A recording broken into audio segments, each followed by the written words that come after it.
Welcome back to Network Africa. Now, hundreds of protesters gathered in front of the Cairo Security Directorate last night after a policeman shot dead a man in the street in the latest outburst of anger over alleged police brutality in Egypt.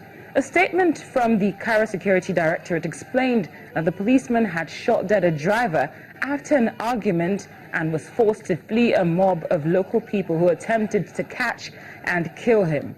The policeman in question has been found, and footage posted on social media, which you can see on your screen, showed hundreds of people massing outside the Security Directorate to protest the death. The incident comes amid mounting public anger over alleged police brutality. Just last week, in a similar move, thousands of doctors held a rare protest against the police, who they say beat two doctors at a Cairo hospital for refusing to falsify medical records.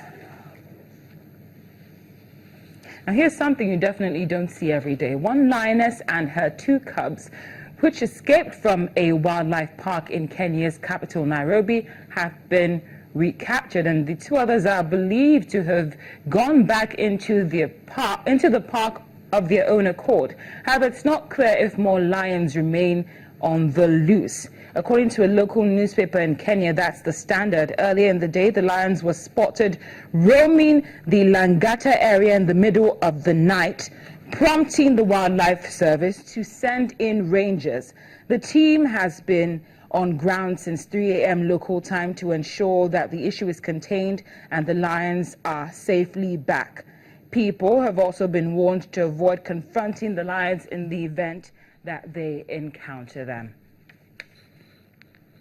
As a result of the violence within the protection of civilian site in Malakal, South Sudan, thousands of internally displaced people have moved to safer grounds. The United Nations mission in South Sudan has also strongly condemned the violence which erupted between the Shilluk and Dinka youths in its protection of civilian site in Malakal in the northeast region of the country. Thousands of internally displaced have moved to safer grounds as a result of the violence within the protection of civilian site in Malakal, South Sudan. Violence involving the use of small arms, machetes and other weapons broke out between youth from both communities late Wednesday evening. According to preliminary reports, there have been 5 fatalities among the internally displaced persons community and approximately 30 injured.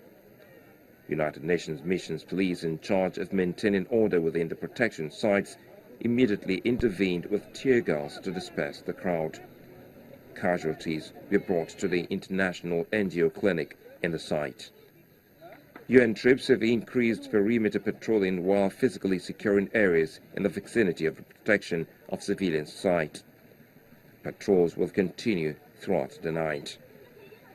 United Nations mission is also engaging with local authorities in Malakal to de-escalate the situation.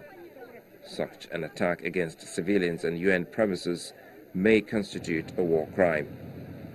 UN mission protects 47,791 civilians in Malakal, while 198,440 civilians are currently protected at 6 UN mission bases throughout South Sudan.